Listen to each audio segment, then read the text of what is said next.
መጻዩ የኤርትራ ፊውቸር ምንድነው የሚል ነገር እያሰቡ እየተነጋገሩ እንደሆነ አውቃለሁ። ምንድነው ምን አይነት መንግስት ነው የሚኖረን? ህገ መንግስታችን ምን ይመስላል?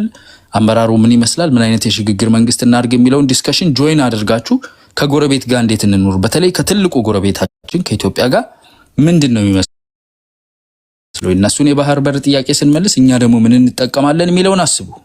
የኢሳያስን በልጅረንስ ከመትከተሉ የሚቀጥለው የመጻዊ የኤርትራና የኢትዮጵያ ህዝብ ፊውቸር እንዴት አብሮ እንደሚሄድ ማሰብ ለህዝብ ከማሰብ ጋር ተያያዥነት አለው። በዛ መንገድ ብታስቡ እንጠቀም የሚለውን በጋራ ተጠቃሚነትን የምታምኑበት ከሆነ ብዙ ኦፕሽኖች ጠረጴዛ ላይ ናቸው። አሁንም እነኛ ኦፕሽኖች አልተነሱ።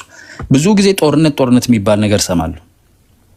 ከሻቢያ ጋር የሚደረግ ወይም ከህግደፍ ጋር የሚደረግ ጦርነት ቢነሳም የሚነሳው በባህር በር ምክንያት አይደለም። ቢነሳም የሚነሳው ኦሬዲ ከአጥጋቢ በላይ ምክንያት አለ። ለዓለም አቀፉ ማህበረሰብ ዶክመንትድ የሆነ የኢትዮጵያን ሉዓላዊነት የጣሰበት ብዙ መንገድ አለ።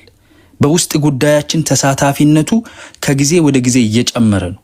የፕሪቶሪያ አግሪመንት እንዲፈርስ የተለያዩ ቡድኖች ጋር አብረው ይሰራል። ወታደሮቻቸውን ይዘናል። መሀል ሀገር ላይ ሰላዮቻቸው፣ ወታደሮቻቸው፣ መሳሪያቸውን፣ ኢንቮልቭመንታቸውን በደንብ ይታወቃል። ስለዚህ ያንን መስመር ተከትሎ ነው ግጭት ሊነሳ የሚችለው። እሱንም ለማስወገድ ለማስቀረት ብዙ ጥረቶች እንዳሉ አውቃለሁ። ስለዚህ ከዛ መጠንቀቅ ያስፈልጋል። ያንን አይነት ኢንቮልቭመንት ያስፈልጋል። የባህር በር ጥያቄ ግን ቋሚ ጥያቄ ነው።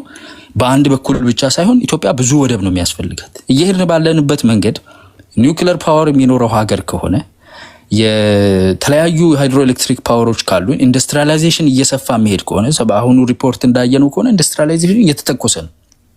የሚያመርት ሀገር ከሆነ እርሻው እንደሚሰፋ ከሆነ መላክ ማስገባት ይኖርበታል። ብዙ በር ነው የሚያስፈልግ። ከአንድ ከሁለት ከሶስት በላይ ቢያንስ 3 ባህር በር ይኖረናል ብዬ ተስፋ አደርጋለሁ። ስለዚህ የዛ ተጠቃሚነት አንዱ አካል ለመሆን መስራት ይቻላል።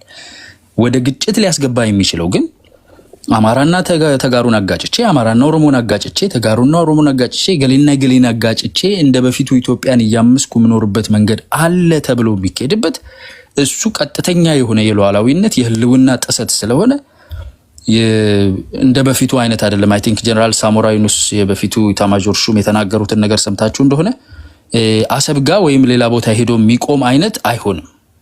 ቀጥተኛ እርምጃ ለመውሰድ የሚያስገድድ ነው የሚሆነው።